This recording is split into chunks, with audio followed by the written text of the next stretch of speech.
तो आओ यार शुरू करते हैं बिना किसी डेडिकेशन के। लेकिन विपक्ष का यह आरोप है कि पीएम पुराने मुद्दों को ही बार बार उठाकर सामने रख रहे हैं।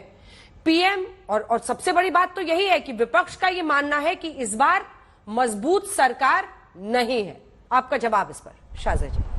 वाकई में कहते हैं ना कि 100 सुनार की और 1 लोहार की, तो बहुत ही कमाल के जवाब। और जिस तरह से छक्के छुड़ाए हैं प्रधानमंत्री ने और जिस तरह से दुम दबा के भागा है पूरा विपक्ष, वाकई में देखने वाला एक नजारा था। मस्त जोक मारा रे, ये हंस रहे हलकट हंस।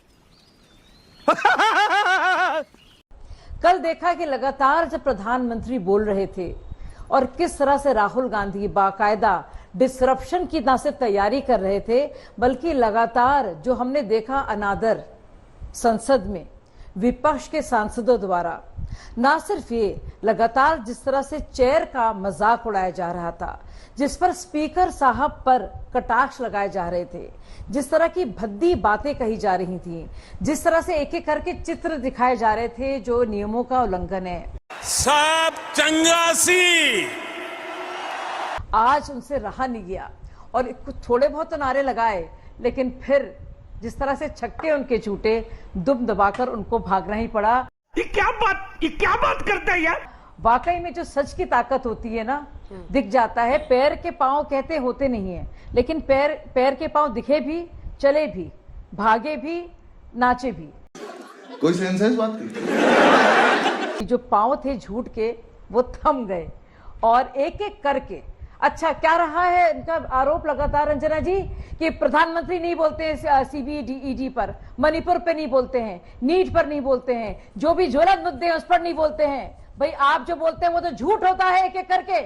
और उन झूठ के पुलंदे का जिस तरह से पर्दाफाश किया है प्रधानमंत्री जी ने, आंकड़ों के साथ, तथ्यों के साथ। झूठ है, झूठ है, झूठ है। ठीक है आलोक जी, अब आप कांग्रेस पार्टी की तरफ से मोर्चा संभालिए। देखिए, नीट से लेकर किसानों के मुद्दे पर, कई मुद्दों पर राहुल गांधी ने सरकार को घेरा। जिन मुद्दों पर आप रोज रोज कहते थे कि पीएम चुप है, उन तमाम मुद्दों पर देश की संसद में पीएम ने बोला है, चाहे वो मणिपुर हो या फिर नीट हो। आप क्या कहेंगे इस पर? अभी मजा आएगा ना भिड़ो। सबसे पहले तो देश के प्रधानमंत्री का हाथ जोड़कर बहुत बहुत धन्यवाद। उन्होंने एहसान किया देश के ऊपर कि वो संसद में बोले। वो तो महामानव हैं, विश्व गुरु हैं, वो संसद में बोले, मतलब वो तो, उनका तो डायरेक्ट कनेक्शन भगवान से है। वो भगवान के जो प्रतिरूप हैं, वो संसद में बोले, उनका बहुत बहुत कोटि कोटि नमन। Oh my God! गजब हो गया। देश के प्रधानमंत्री संसद में हिंदुस्तान की नहीं बोलेंगे तो क्या पाकिस्तान की संसद में जाकर बोलेंगे?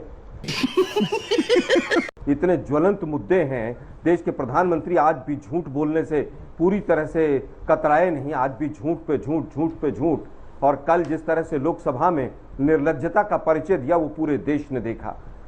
एक तरफ हाथरस की घटना हो रही है, सैकड़ों लोग मर रहे हैं, और देश के प्रधानमंत्री का अंतिम भाषण का जो हिस्सा था, आज तो मुझे बड़ा मजा आ रहा है। किस बात का मजा आ रहा था मुझे नहीं पता है।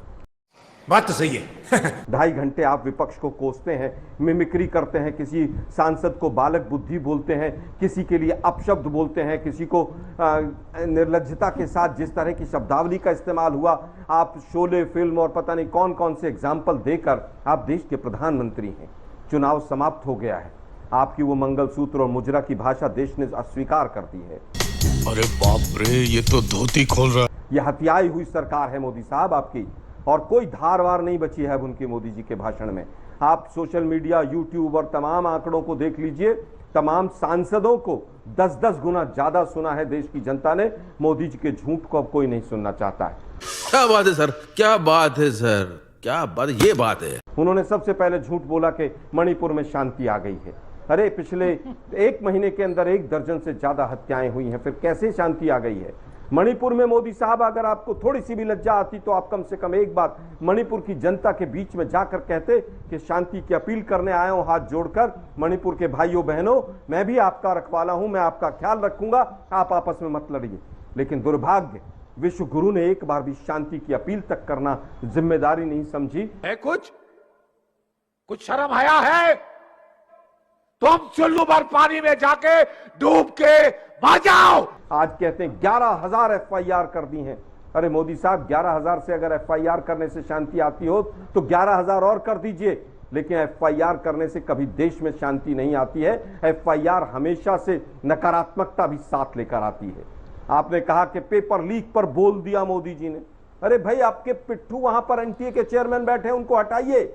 वो प्रदीप जोशी जिसने लाखों बच्चों के भविष्य को तबाह कर दिया, उसको क्यों नहीं हटाते?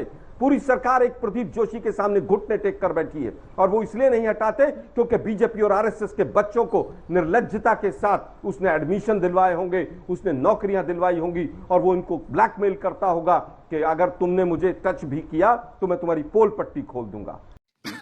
सही पकड़े हैं। आप कहते हैं बहुत अकॉर्ड कर दिए हमने, बहुत कुछ कर दिया, नागा अकॉर्ड हो गया। पूरे हिंदुस्तान के मीडिया को भी नहीं पता कि नागा अकॉर्ड में क्या हुआ था। पूरे देश ने देखा किस तरह से नागालैंड और असम की पुलिस आपस में 4 बार 5 बार आपस में गोलियां मार रही है, लेकिन किसी उसने उसके ऊपर ध्यान नहीं दिया।